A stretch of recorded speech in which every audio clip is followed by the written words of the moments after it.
হুজুর, পর্নোগ্রাফি থেকে বেঁচে থাকবো কিভাবে? This is very important question. Maximum young people, they are addicted about pornography. 80% of young people pornography থেকে যদি বাঁচতে চাও, এটা আমার শেষ কথা, আমার দিকে তাকান। এটা কি? আমি নিজে অ্যাপ্লাই করেছি, আমার বন্ধুরা অ্যাপ্লাই করেছে, হাজার হাজার জনকে অ্যাপ্লাই করেছে, তোমরা অ্যাপ্লাই করবে। আমি যখন বাসায় ঘুমাই, তুমিও যেমন যুবক, আমিও তেমন তাগড়া যুবক। আমি কি বুইড়া নাকি? জোয়ান মানুষ আমি। শয়তান আমারও কিন্তু কিলায়, গুতায়। আর মনে রাখবা, তোমার পেছনে 10টা শয়তান থাকলে আমার পেছনে 10,000 শয়তান লেগে আছে। আমারে মানুষ শোনে, শয়তান চাই তোরে খালি একবার, বাস খেলা খতম হয়ে যাবে। তো আমি কি করি জানেন? আমার যে বালিশ আছে না, বালিশ, ঘুমানোর বালিশ, বালিশের পাশে আর একটা বালিশ রাখি, রেহেল রাখি, ওখানে আমি কোরআন শরীফটা রাখি। যখন শয়তান আমাকে ধোঁকা দিয়েও ফেলে, ওইটা কর, এইটা কর, মনে রাখবেন, যার হৃদয়ে সামান্য ইমানের ছিটে ফোঁটা আছে, আমার হাতে কোরআন আছে, কোরআন ছুঁয়ে বলতে পারি, আল্লাহকে সাক্ষী রেখে বলতে পারি, কোরআনকে চোখের সামনে রেখে কোনো যুবক মোবাইল ফোনে পর্নোগ্রাফি দেখার সাহস পাবে না। ট্রাস্ট মি, বিলিভ মি, আমি সত্য বলছি। এই কোরআনটা থেকে অদৃশ্যভাবে বলবে, কিরে তুই আমাকে সামনে রেখে ব্লু ফিল্ম দেখবি? তুই আমাকে সামনে রেখে হারাম রিলেশন করবি? তুই আমাকে সামনে রেখে মাস্টারবেশন করবি? আপনি শোনেন, যে মানুষটা এক ওয়াক্ত নামাজও পড়ে না, দেখবেন যখন চায়ের দোকানে টিভি দেখে, আজান হলে সে বলে যে ভাই ভলিউমটা কমায় দাও, আজান হচ্ছে। ইমানের চিটেফোঁটা আছে, আজান শুনলে খারাপ কাজ করতে চায় না। তো যে মানুষটা আজান শুনলে খারাপ কাজ করতে চায় না, সে মানুষটা কোরআনকে চোখের সামনে রেখে পর্নোগ্রাফি দেখার সাহসটা খুঁজে পাবে না। লাস্ট টিপসটা সবচেয়ে ইফেক্টিভ। এবার যখনই তুমি ঘুমাতে যাবা, যখনই বেডে যাবা, প্লিজ কোরআনটা সাথে রাখো, সবসময় সাথে রাখো।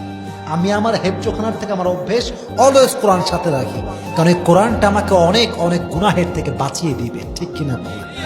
আল্লাহ তাআলা সমস্ত যুবককে এই বাজে অ্যাডিকশন, পর্নোগ্রাফি অ্যাডিকশন থেকে যুব সমাজকে হেফাজত করুক। সকলেই মন খুলে পড়া আমিন। এবং যে কমিটির আয়োজন করেছে, যুবক, প্রবাসী, মুরব্বী, সভাপতি, সেক্রেটারি, ক্যাশিয়ার সাহেব সহ ইমাম সাহেব, খতিব সাহেব যারা রয়েছে, সবাইকে আল্লাহ তাআলা ইসলামের খাদেম হিসেবে কবুল এবং মঞ্জুর করে নিক। সকলেই মন খুলে পড়া আমিন। আচ্ছা, আর প্রথমে আমি বলবো শবে বরাত যে আছে তার দলিলটা কি। 2 নাম্বার, শবে বরাতে বর্জনীয় কাজ কি এবং শবে বরাতে করণীয় কাজ কি, শুনবেন তো সকলে ইনশাআল্লাহ? আচ্ছা, প্রথমে আসেন, শবে বরাত আসলে কি? সব মানে হচ্ছে নাইট, রাত, এটা হচ্ছে ফার্সি শব্দ। আর বরাত মানে হচ্ছে মুক্তি। শবে বরাত মানে হচ্ছে মুক্তির রাত। শবে বরাত বলতে কোনো রাত হাদিসে নাই। হাদিসে আছে কি? লাইলাতুন নিসফি মিন শাবান, শাবান মাসের একদম মাঝামাঝি যে রজনী, এটাকে বলা হয় ভাগ্য রজনী। আচ্ছা, এটা যে আছে, এভিডেন্সটা কি? আমি খুব প্রেসাইজলি বলছি, বিকজ আমার তাফসীরটা করতে হবে, এটা আমার মূল আলোচনার বিষয় নয়। সো প্রেসাইজলি শর্টকাটে বলছি। প্রথম দলিল দিচ্ছি কোরআন থেকে। আল্লাহ তাআলা বলছেন, ইন্না আনজালনাহু ফি লাইলাতিন মুবারাকাতিন ইন্না কুন্না মুনযিরিন ফিহা ইউফরাকু কুল্লু Amrin হাকীম। Allah subhanahu wa ta'ala has mentioned in this ayah very clearly, we have sent it down, that means the Quran, on earth, fi laylatin mubarakah, on a blessed night. Allah বলছেন, আমি এই কোরআনটাকে নাজিল করেছি একটা বরকতপূর্ণ রাতে। ইন্না কুন্না মুনযিরিন, আমি হচ্ছি সতর্ক বাণী দেই সবাইকে। ফিহা ইউফরাকু কুল্লু আমরিন হাকীম, এবং এই রাতটা হচ্ছে এমন একটা বরকতপূর্ণ রাত, যেই রাতে মানুষের ভাগ্যের ফয়সালা হয়। ভাগ্য রজনী এই রাতটা। সুবহানাল্লাহ পড়বেন না আপনারা সবাই? এই যে লাইলাতিন মুবারাকা, ফি লাইলাতিন মুবারাকা, বরকতপূর্ণ রাত, এই রাত দ্বারা কয়েকটা তাফসীরে আসছে, দুররে মনসুর সহ। এই রাত দ্বারা উদ্দেশ্য হচ্ছে শবে বরাতের রাত। আবার কিছু জায়গায় আসছে এটার দ্বারা উদ্দেশ্য হচ্ছে সবে কদর। তো আমরা এখান থেকে একটা প্রমাণ পাই যে কোরআনে লাইলাতুম মুবারাকা ফি লাইলাতিন মুবারাকা যে আল্লাহ বলেছেন তার উদ্দেশ্য হচ্ছে শবে বরাত। আরেকটি হাদিসে আসছে عن معاذ بن جبل رضي الله تعالى عنه أنه قال قال رسول الله صلى الله عليه وسلم মুআয ইবনে জাবাল থেকে বর্ণিত নবীজি বলেছেন এই রাতে অর্থাৎ শবে বরাতে আল্লাহ তাআলা তার সমস্ত বান্দাকে সাধারণভাবে সবাইকে ক্ষমা করে দেয়। সুবহানাল্লাহ, জোরে সরে পড়তে পারলেন না আপনারা সবাই? ইল্লা লিমুশরিকিন আও মুশাহিদ, এই রাতে ক্ষমা পায় না। এক, তারা যারা মুশরিক শিরিক করে। দুই, তারা যারা বিদ্বেষ হৃদয়ে লালন পালন করে পোষণ করে।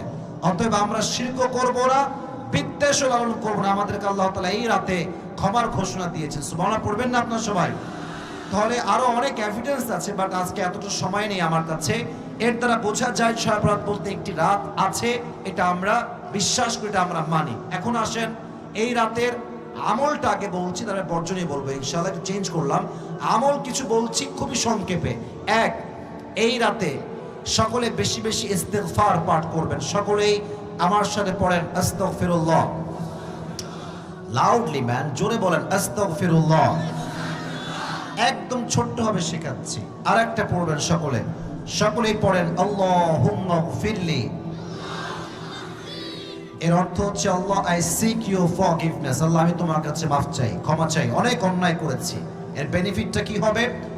আল্লাহ তাআলা বলছেন কুল ইয়া ইবাদিয়াল্লাযীনা আসরাফু আলা আনফুসিহিম লা তাকনাতু মির রাহমাতিল্লাহ, O you who believed, O my worshippers, if you have done a lot of sins in your life, then never lose hope and never be frustrated. Please put your trust on your Lord. Inna Allaha yaghfiru dhunuba jami'a, and say to your Lord, Allah, I have done a lot of sins in my life, but you are my Lord. You are the most merciful, you are the most gracious, and you are the most kindful. Allah, আমি তো অনেক অন্যায় করেছি, তুমি না আমার দয়াময় প্রভু, তুমি না আমার মায়াময় প্রভু, আল্লাহ তোমাকে মাফ করে দাও। আল্লাহ বলছেন সেকেন্ড পার্ট আয়াতের, ইন্নাল্লাহা ইয়াগফিরুল যুনুবা জামিআ, indeed and verily Allah subhanahu wa ta'ala will forgive all the sins of your life that you have done in your past. আল্লাহ বলছে তোর অতীতের সমস্ত গুনাহ তোর চোখের পানি নাকের ডগায় আসার আগে আমি আল্লাহ মাফ করে দিব। ইয়াগফিরুল যুনুবা জামিআ। অতএব আমরা এই রাতে বেশি বেশি ইস্তেগফার সকলে পাঠ করব তো ইনশাআল্লাহ। এক, দুই নাম্বার, এই রাতে আমরা কবর জিয়ারত করতে পারি, বাট এটা আমরা ইন্ডিভিজুয়ালি করব। অনেকে দেখবেন দল বেঁধে 20 জন 30 জন মিলে যায় সবে বরাতের রাতে, আছে না নাই? বলেন বলেন বলেন, এটা বেদাত, একা যাবেন। দুই নাম্বার। তিন, এই রাতে সকলেই নফল ইবাদত করবেন।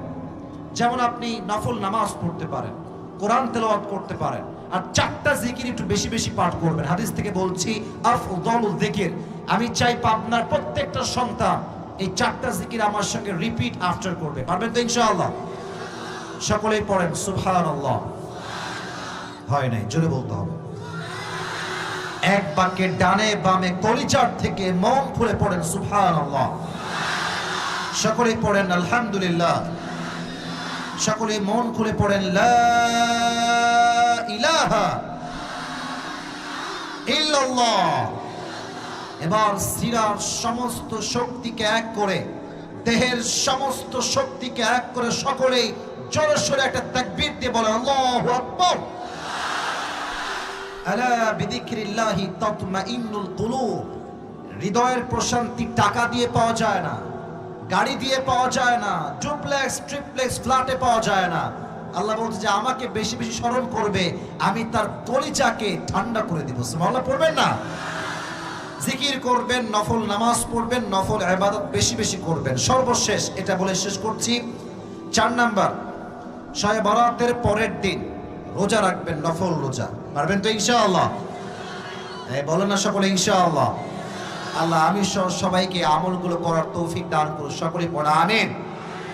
Now we will talk about the prohibited matters on this night. বর্জনীয় কি? নাম্বার 1, এই রাতে হালুয়া রুটি খাওয়া যাবে না। হালুয়া রুটি বানায় আর সবাই দাওয়াত দেয়, জামাই সুদ্ধা দাওয়াত দেয়, খা জনমের খাওয়া খা হালুয়া রুটি। এটা কি কোরআন হাদিসে কোথাও কি হালুয়া রুটি আছে? বলেন না কেন আছে? এটা বর্জনীয়, এটা করা যাবে না। 2, এই রাতে আতশবাজি করা যাবে না। এই রাতে দেখবেন গোরস্থান সহ মাঠে ঘাটে পুরোটা লাইটিং, মনে হয় বিয়ে লাগছে কারো না, এটা বর্জনীয়, এটা একটা বেদাত। এই রাতের সাথে লাইটিং কিংবা আতশবাজির কোনো সম্পর্ক নাই। 3 নাম্বার, একটা বিষয় খেয়াল রাখবেন, এই রাতে কোনো আমলকে সম্মিলিত রূপ দেওয়া যাবে না। সম্মিলিত রূপ দেওয়া হচ্ছে বেদাত। এজন্য ইন্ডিভিজুয়ালি আপনি নফল রোজা রাখেন, আপনি কোরআন তেলাওয়াত করেন, নফল নামাজ পড়েন, দ্যাটস এনাফ। অনেকে আবার রাত জাগে, রাত জাগতে মানা নাই, বাট রাত জাগে 1টা পর্যন্ত 2টা পর্যন্ত নফল নামাজ পড়ে একেবারে একাকার অবস্থা, এমন ঘুম দিয়েছে ফজর নামাজের কোনো খবর নাই। এটা করবা না যুবক ভাইরা, মাথায় রাখবা, আখলিস দীনাকা ইয়াকফিকা আল আমালুল কলিল। আমল ছোট হোক, যদি ইখলাসের সাথে হয়, ছোট্ট আমলটা তোমার জন্য জান্নাতে যাওয়ার ওসিলা হয়ে যাবে। সুবহানাল্লাহ পড়বেন না আপনারা? আল্লাহ আমাদের সবাইকে শবে বরাতের যে বেদাতগুলো আছে এগুলোকে বর্জন করার তৌফিক দান করুন, সকলেই পড়া আমিন। এবং শবে বরাতের যে সমস্ত আমলগুলো আমি যতটুকু পারি বলেছি, আল্লাহ আমাদের সবাইকে সেই অনুযায়ী আমল করার তৌফিক দান করুন, সকলেই পড়া আমিন। যদি লাইফে কখনো তোমাকে কেউ ঠকায়, তোমাকে কেউ চিটারি করে, বাটপারি করে, আমি তোমাকে 3টা অ্যাডভাইস দিব, যদি মনে রাখতে পারো জীবনে কারো ঠকানো মনে হবে না ইনশাআল্লাহ। যদি লাইফে একদম আমার চোখে চোখ রাখো যুবকরা, যদি তোমার গার্লফ্রেন্ডও ঠকায়, তোমার বন্ধু ঠকায়, যেই ঠকাক না কেন, 3টা অ্যাডভাইস মনে রাখবা। যদি বলো কয়টা অ্যাডভাইস? নাম্বার 1, কেউ যদি তোমারে কখনো ঠকায়, তুমি আগেই বিশ্বাস করবে আমি ঠকি না, আমি জিতে গেছি আলহামদুলিল্লাহ। কারণ মানুষ যে মানুষকে ঠকায় এর সবচেয়ে বড় মাধ্যম হচ্ছে মিথ্যে কথা, মিথ্যে আশ্বাস, মিথ্যে ছলনাময় ভালোবাসা। ছাকা খাইয়া যুবক বেকা হয়ে যায়, হ্যাঁ দিন যৌবন কিচ্ছু আর ভালো লাগে না। তো এই যে মানুষ তোমাকে ছাকা দেয়, কষ্ট দেয়, প্রতারণা করে, এটা মিথ্যের মাধ্যমে মানুষ বেশি করে। হাদিস শোনেন, একবার রাসূল করিম সাল্লাল্লাহু আলাইহি ওয়াসাল্লামকে একজন সাহাবী বলল, ইয়া রাসূলুল্লাহ, আপনার উম্মত কি জিনা করতে পারে? রাসূল বললেন যে হ্যাঁ, মিস্টেকলি করে ফেলতে পারে, এই গুনাহটা হয়ে যেতে পারে। ইয়া রাসূলুল্লাহ, আপনার উম্মত কি সুদ খেতে পারে? রাসূল বললেন হ্যাঁ, মিস্টেকলি খেতে পারে, ভুল করে গুনাহটা করতেও পারে। কিন্তু রাসূল বললেন দেখো, আমার উম্মত একটা গুনাহ কখনো করতে পারে না। একটা গুনাহ যদি কোনো উম্মত করে, সেই উম্মত আমার উম্মত থাকবে না। সেটা কি? যে উম্মত মিথ্যে বলবে সে উম্মত আমার উম্মত হতে পারে না, ঠিক কিনা বলেন? তো যে আপনার সে বাটপারি করছে সে নবীজির উম্মত থেকে বের হয়ে গিয়েছে। আর আপনি যদি ধৈর্য ধারণ করতে পারেন, আল্লাহর উপর তাওয়াক্কুল করতে পারেন, ইন্নামা ইউওয়াফাস সাবিরুনা আজরাহুম বিগাইরি হিসাব, যে ব্যক্তি সর্ব অবস্থায় ধৈর্য ধারণ করবে, কিয়ামতের কঠিন ময়দানে আল্লাহ তাআলা তাকে বলবেন তুমি দাঁড়াও। সব মজমা বসা, হঠাৎ করে আল্লাহ বলছে তোমরা কয়েকজন দাঁড়াও। তারা ভয় পেয়ে যাবে, আল্লাহ আমাদেরকে সবার মাঝে এক্সেপশনাল কেন তারা করাচ্ছে? আল্লাহ বলবে তোমরা যদি ধৈর্য ধারণ করেছো, আজকে বিনা হিসেবে জান্নাত চলে যাবে। এত আস্তে সুবহানাল্লাহ পড়ে কেন রে? আর একটু জোরে পড়েন সুবহানাল্লাহ। তাহলে কেউ আপনার ঠকাইলে আপনি ঠকছেন না জিতছেন? Number 1 advice. নাম্বার 2 অ্যাডভাইস হচ্ছে যখনই ঠকবেন, কষ্ট পাবেন, আগেই পড়বেন আলহামদুলিল্লাহ। এত আস্তে কেন? জোরে পড়েন আলহামদুলিল্লাহ। কেন আলহামদুলিল্লাহ? শুনে হতাশ হবেন না। এই যে মানুষ আমাদেরকে ঠকায়, একটা উপকার হয় কি জানিস? মানুষ কি চিনতে পারে যে কোনটা ধোঁকাবাজ আর কোনটা ভালো মানুষ। এটা জীবনকে আরো সামনে এগিয়ে দেয়। एंड यू नो जिंदगी में कभी कभी आगे बढ़ने के लिए एक कदम पीछे भी जाना पड़ता है।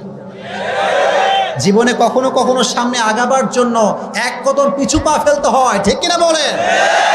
মিজানুর রহমান আজহারি বলেছিল, আধারে ভয় পেও না, আলো আছে আড়ালে, অন্ধকার পালিয়ে যাবে তুমি উঠে দাঁড়ালে। আমিও সেই কণ্ঠে কণ্ঠ মিলিয়ে বলতে চাই, যুবক ছ্যাঁকা খেয়ে বেঁকা হয়ে যাও না, শক্ত হয়ে দাঁড়াও, শপথ গ্রহণ করো, ইস্টাবলিশ হয়ে দেখাও। আর যে মানুষ তোমাকে ধোঁকা দিচ্ছে, আগামীকাল সে আফসোস করতে করতে মরবে। এজন্য যখন কেউ চিট করবে পড়বা আলহামদুলিল্লাহ, পারা যাবে ইনশাআল্লাহ। এন্ড লাস্ট অ্যাডভাইস, এটা বলে আমি আলোচনায় ফিরে যাব ইনশাআল্লাহ। যদি কখনো তোমাকে কেউ ঠকায়, মনে রাখবা যে মানুষকে ঠকায় সে তার লাইফে সুখ খুঁজে পায় না, ঠিক না? অনেকে বলে হুজুর যে ঠকায় সে খুব ভালো থাকে, হুজুর বিন্দাস ঘুরে বেড়াচ্ছে, কোনো টেনশন নাই। আরে ভাই, he has N piece of mind, he has N piece of heart. মানুষকে যখন মানুষ কষ্ট দেয়, আল্লাহ তার মানুষের মনের যে প্রশান্তিটা কেড়ে ফেলে। এজন্য যে আপনাকে কষ্ট দিচ্ছে সে আসলে জিতে নাই, সে হেরে গেছে। জিতছে না হারছে? এজন্য সবসময় যত দুঃখ আসুক, যত কষ্ট আসুক, সবসময় পড়বেন আলহামদুলিল্লাহ। কুমিল্লা মানুষের মরা কেন তুমি বুঝলাম না, পড়েন না আলহামদুলিল্লাহ। তুমি যদি বিশ্বাস এবং ভরসা আল্লাহর উপরে করতে পারো, অচিরেই তোমার রব তোমাকে এমন কিছু দিবে, তোমার জীবনের সমস্ত দুঃখ কষ্ট আল্লাহ তাআলা দূর করে দিবে। সুবহানাল্লাহ পড়েন। 10 গুণের নারীকে আল্লাহ তাআলা ভালোবাসেন। নাম্বার 1, যে গুণের নারীকে আল্লাহ তাআলা ভালোবাসেন তাদের মাঝে নাম্বার 1 হচ্ছে সেই নারী যে নারী অভিযোগ কম করে। যে নারী অভিযোগ কম করে তাকে আল্লাহ তাআলা ভালোবাসেন। অনেক মেয়ে দেখবেন অল্পতেই অভিযোগ শুরু হয়ে যায়, কেবল বিয়ে করে আসছে, একটু স্বামীর আচরণ খারাপ হয়ে গিয়েছে, শুরু করে দিল কথা যে জীবনে কি করলাম, কেমন স্বামী পাইলাম, পুরো জীবনটাই আমার শেষ হয়ে গেল, অভিযোগের কোনো শেষ নেই। আবার আছে অনেক ওয়াইফ এরকম দেখবেন যে স্বামী সারা জীবন খাওয়ায়, সারাটা জীবন দেয়, কোনো একদিন একটু কমতি হয়ে গেলে বলে যে তুমনে আজ তক মুঝে ক্যা দিয়া, কুছ ভি নেহি দিয়া। সারা জীবন দিলা কি আমার, সারা জীবন আমি না খেয়েই থাকলাম, কোন জামাটা দিলা ভালো জামা, এটা অভিযোগ করে। তো প্রথমত সে নারীকে আল্লাহ তাআলা অনেক ভালোবাসেন যে নারী অভিযোগ কম করে। আল্লাহ প্রত্যেকটা মা বোনকে অভিযোগ মুক্ত জীবন দান করুক, সকলে পড়া আমিন। জীবনে সুখে থাকার সবচেয়ে সুন্দর একটি মাধ্যম হচ্ছে অভিযোগ কম করা। আল্লাহ আমাকে যা দিয়েছেন, I am happy with that, I don't have any complain about that. আমার কোনো অবজেকশন নাই, আমার কোনো কমপ্লেইন নাই, আমার কোনো রিগ্রেট নাই, আমার কোনো আফসোস নাই। হোয়াট এভার আই হ্যাভ, আলহামদুলিল্লাহ উইথ দ্যাট। সকলেই বলেন আলহামদুলিল্লাহ। তাহলে আজ থেকে সুখী হতে চাইলে অভিযোগ কম করবেন, রাজি আছেন তো ইনশাআল্লাহ? তাহলে 1 নাম্বার সে নারী যে অভিযোগ কম করে, আল্লাহ লাভস হার ভেরি মাচ, আল্লাহ তাকে অনেক ভালোবাসেন। 2 নাম্বার হচ্ছে সেই নারী, the women who is very patient, যে নারী খুব ধৈর্যশীল, তাকে আল্লাহ ভালোবাসেন। মনে রাখবেন সবর হচ্ছে এমন একটি হাতিয়ার, সবরকে আল্লাহ তাআলা এমন একটি যন্ত্র দিয়েছেন যা কখনো ব্যর্থ হয় না। সবরকে আল্লাহ তাআলা এমন একটি তীর দিয়েছেন যা কখনো লক্ষ্য ভ্রষ্ট হয় না। সবরকে আল্লাহ তাআলা এমন এক বিজয়ী সৈনিক বানিয়েছেন যেটা কখনো পরাজিত হয় না। সবরকে আল্লাহ তাআলা এমন এক সুরক্ষিত দুর্গ বানিয়েছেন যা কখনো ধ্বংস হয় না। সুবহানাল্লাহ পড়েন। সবর এবং বিজয়ী এরা হচ্ছে দুইজন সহোদর ভাই। যে সবর করবে, যে পেশেন্ট হবে, ধৈর্যশীল হবে, তার সফলতা সুনিশ্চিত, এখানে একটু সন্দেহ থাকতে পারে। There is no doubt in it. So if you want to get the ultimate success, then you must have to be patient. যদি আপনি সফলতার চূড়ান্ত পর্যায়ে পৌঁছাতে চান, ধৈর্যের কোনো বিকল্প রাস্তা আর হতে পারে। তাহলে 1 নাম্বার যে নারী অভিযোগ করে না। 2 নাম্বার যে নারী ধৈর্যশীল হয়। কিশীল হয়? এত আস্তে কেন? সবাই বলেন কিশীল। আমরাও সবাই ধৈর্যশীল হব তো ইনশাআল্লাহ।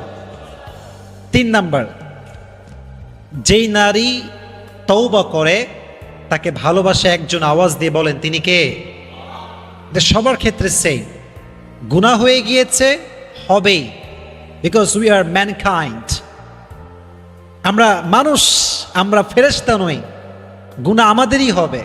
হাদিস শোনেন, আল্লাহ বলছে যদি বনি আদম ভুল না করত, গুনাহ না করত, এদের সবাইকে আমি ধ্বংস করে আবার নতুন করে মানুষ সৃষ্টি করতাম যারা অন্যায় করতো আর আমার কাছে মাফ চেত। তার মানে বোঝা গেল কুল্লু বনি আদম খাত্তাউন ওয়া খায়রুল খাত্তাইনা আত-তাওয়াবুন। প্রত্যেক মানুষই ভুল করবে, তবে সবচাইতে উত্তম ভুলকারী হচ্ছে সেই ভুলকারী যে ভুলকারী ভুল করে তওবা করে একজনের কাছে আওয়াজ দিয়ে বলেন তিনি কে? You must have to be repent whatever you have committed in your life. যা হয়ে গিয়েছে হয়ে গিয়েছে, past is past. আমি সঙ্গে সঙ্গে রবের কাছে তওবা করব। রাজি আছেন তো ইনশাআল্লাহ? Okay, I'm going to share with you the most motivational আয়া ফ্রম কোরআন। আল্লাহ বলছেন, কুল ইয়া ইবাদিয়াল্লাযীনা আসরাফু আলা আনফুসিহিম লা তাকনাতু মির রাহমাতিল্লাহ। আল্লাহ বলছেন, বান্দা তোর জীবনে অনেক অন্যায় করেছিস, অনেক গুনাহ করেছিস, অনেক জুলুম করেছিস। লা তাকনাতু মির রাহমাতিল্লাহ, never lose hope from the mercy of your Lord. Don't be upset, don't be frustrated. হতাশ হওয়ার কোনো কারণ নাই। আল্লাহ বলছে, জাস্ট রেজ ইউর হ্যান্ড, হাতটা তোলো, আল্লাহকে বলো, আল্লাহ I have just done huge sins in my life. অনেক গুনাহ করে ফেলেছি, আল্লাহ তোমার কাছে মাফ চাই। এবার আল্লাহ ঘোষণা দিচ্ছেন, অ্যানাউন্সমেন্ট আমাদের জন্য, ইন্নাল্লাহা ইয়াগফিরু যুনুবা জামিআ।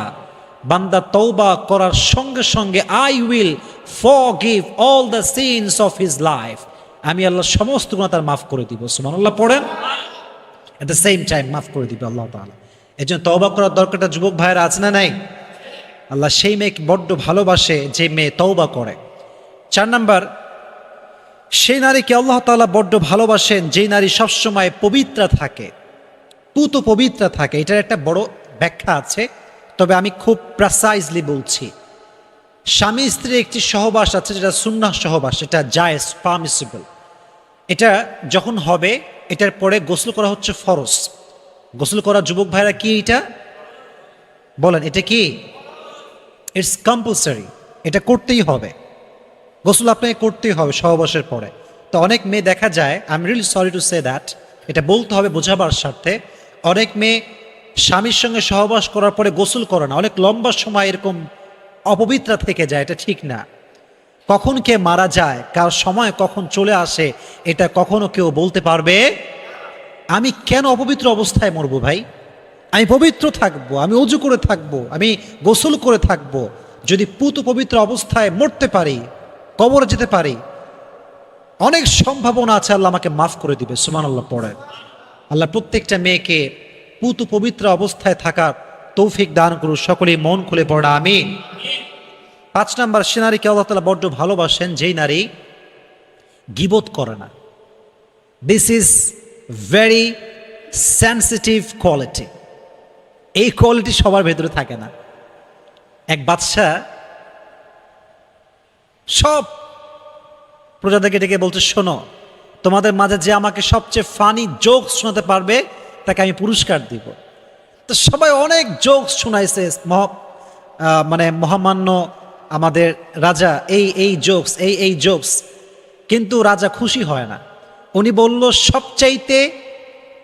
সবচাইতে সুন্দর মিথ্যা যে বলতে পারবে তাকে আমি পুরস্কার দিব, তাকে আমি আজকে পুরস্কৃত করব।